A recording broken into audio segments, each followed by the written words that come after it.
The cessation of hostilities agreement reached in South Africa last year appears to largely be holding, allowing aid agencies to scale up their response to a region in desperate need of relief. Our humanitarian colleagues tell us that access in the north continues to improve, and we have expanded our operations in Afar, Amhara, and Tigray regions. But some pockets remain hard to reach.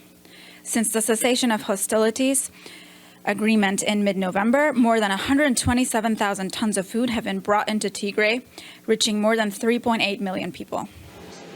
In January, the UN's Office for the Coordination of Humanitarian Affairs warned that some regions remained inaccessible, mainly along the border with Eritrea and some regions of Tigray adjoining the Amhara and Afar regions. Fighting in parts of southern Amhara and neighboring areas of Oromia region have led to significant displacement in Amhara's North Shewa, South Wello, and West Gojam zones. Humanitarian partners are mobilizing food, shelter, and other relief to people in need. Given the scale of the needs, additional funding is critical. Financial requirements for this year are being finalized and expected to remain high. Last year, the Ethiopia humanitarian appeal received less than half of the $3.3 billion that are required. Reports from the region suggest that some displaced people have been reluctant to return to Tigray despite the cessation in hostilities. And despite improved humanitarian access, recovery and the resumption of services will take some time yet, with malnutrition remaining at critical levels, tens of thousands lacking shelter, while a cholera outbreak and drought in some regions is further complicating the situation on the ground.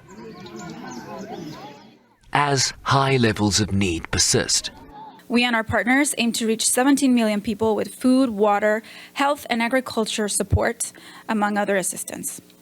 Our humanitarian colleagues also note that the cholera outbreak in parts of Oromia and Somali regions has seen more than 1,000 cases reported to date. Close to 1 million people are considered at high risk. An oral cholera vaccination campaign has been launched, and 33% of the people they intend to assist have been reached so far. Eritrean forces who fought alongside the federal government's forces last month started withdrawing their troops from the country, easing concerns that this could hamper the peace deal's full implementation. Shervin Bryceby's SABC News, New York.